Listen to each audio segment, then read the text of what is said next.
All right, guys.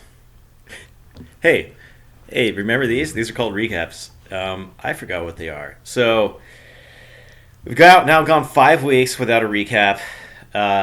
Boy, does time fly. I actually wrote my week 6 recap, and then when I was on vacation in Hawaii, and I just never got around to recording or posting it. So because of my lack of duties to my punishment of getting last year, I am self-imposing a punishment of I can't play Cooper Kup or Zach Ertz for the rest of the year. And maybe also Michael Gallup, but we'll see.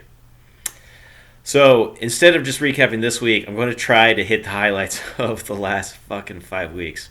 All right, so here we go. This might be a while. Okay, so week 6 was the lowest scoring week altogether.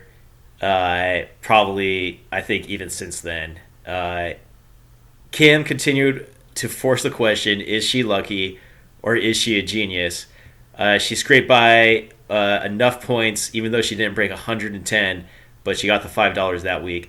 Vanessa may be making the case for the unluckiest person of the year, at least as far as injuries go, by having two quarterbacks going out when Wentz went out that week. She had Tua go out that one week. He had his concussion prior. So Geri and Ryan both had a very close week together. They were very smart and decided to mitigate any fantasy football induced relationship problems by going on vacation in Greece. But Geri eked out a victory by 2.5 points over Ryan. Ryan, like the Spartans of Thermopile, ultimately had to lay down his arms. Tell a stranger, passerby, that here by Geri's law we lie. Yeah, that is a good reference. See, Gronku gets it. He's a Greek historian geek also. Okay. But one of the highlights that was foreshadowing to come was Tim, who got the second most points that week. He beat Gaetano. Little did we know that this was the start of his rise from the ashes. And apparently, when it comes to Jim and Tim, neither of us can live while the other survives. So this is where Tim starts his upward trajectory, and I am currently on a fucking 5-game losing streak. Okay, not to get too far ahead. Week 7 recap. Here we go. Kelsey displays her unbeaten prowess with a 144-point week, temporarily putting Tim in his place by beating him by 40. Ryan finally gets a win to go along with his solid point score. Geri gets an astonishing 30-point win over Pat, breaking his winning streak. A couple of close games. Vanessa beats Gaetano by 3.5, mostly by the pickup of perhaps the season, Patriots running back Rahamondre Stevenson. Sure, we'll go with that. Claire keeps her job as coach of the team by beating me by 2 points in the only game that E.T., the general manager, really cares about. I don't know. I still don't know. Is Claire the coach and then he's the GM and the owner? Or is Claire the coach and the GM and he's the owner? Or is neither? Whatever. But honestly, it's fine. I'm fine losing that because you don't want to upset Javi, the knife, Townsend. A little insight. Yeah. Yeah, see, Gronku gets it. It's a funny joke. All right, Kim. Okay, sorry. Week 8. Kim takes this week with 146 points, 2 more than Kelsey's winnings the week before, perhaps trying to show that she is equal with her fellow Canaan female competitor. Her win is over Pat, even though we all know that he's still managing her team. But seriously, they both had players with some ridiculous numbers in week 8. Claire gets second most points in an impressive week, which gave Ryan another loss, even though he got good points himself, which is the story of Ryan's season, getting good points but still losing. Tim continues his climb from the basement with a 10-point win over Geri, and Gaetano destroys his former roommate Chris and makes him a frowning clown by beating him by 50.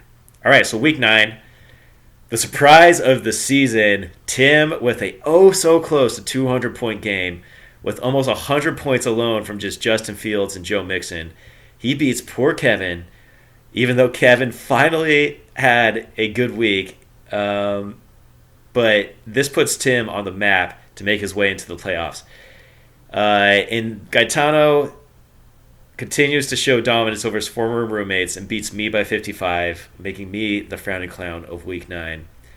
And the other 3 games of Week 9 were all low scoring, but blowouts. So finally, Week 10, this last week, catching up. Finally, it's another week of poor performances all around. Pat wins the week with only 123 and beats Vanessa. But the main highlight is the Battle of the Unbeatens, the game we have all waited for, where Kelsey beat Kim by 44 and remains the only unbeaten. Can she go all lossless? Lossless for the season? Unbeaten? I like saying lossless instead of unbeaten. Probably not. We'll see. She has a chance. I gave Kevin only his 2nd win of the season. So that is my 5th loss in a row. Plus I lose fucking Kup and Ertz for the whole season because of injuries. Chris beats Geri, mostly due to Saquon Barkley continuing his great season. Tim moves to 5-5 with a win over Ryan, thanks again by superb play by Justin Fields. Pat beats Vanessa in a game where all 4 running backs had great scores, but Pat just had the better wide receivers. Gaetano takes down Claire by 25, largely thanks to 32 points from CeeDee Lamb. So, where does that leave us? Okay, 10 weeks in, and a lot has changed since week 5. I am looking to be in desperation mode, trying to keep my points up in general, just to get that 6th playoff spot over Ryan, although he looks like he's going to get it right now, especially since I have fucking Kup and Ertz injured. Tim went from last to looking really good, and is basically is in his own, or controls his own destiny for getting the playoffs at this point. So he looks real good for that. Kim takes her first loss, but it's to Kelsey, so one of them had to lose. Pat keeps his solid play and stays in 3rd. Ryan continues to take losses despite getting good points. Only 2 wins for Ryan all season. It's absolutely insane. So, okay, that's it for now. Great. Kept us under 8 minutes. We're about to go to Jurassic Park. I need to stop by the fucking store and get a hat. I don't know what happened to my hat that I had for Dr. John Hammond. You don't see I got the staff with a mosquito in it. Pretty baller. Yeah, this is the most advanced attraction park in the world, incorporating all the latest technology, no expenses spared. And I'm not just talking about the rides. What we have here are the greatest biological attractions that will spark the imagination of the entire planet. So it's a little taste of what we're doing tonight. We're going to go check out Jurassic Park in Mission Valley. So freaking stoked about that. Okay, anyways, I got to go. I'm already late. See you guys next week. I'm supposed to get in 5 more fucking weeks for the end of the season. Hopefully I'll do it again next week. All right, bye guys.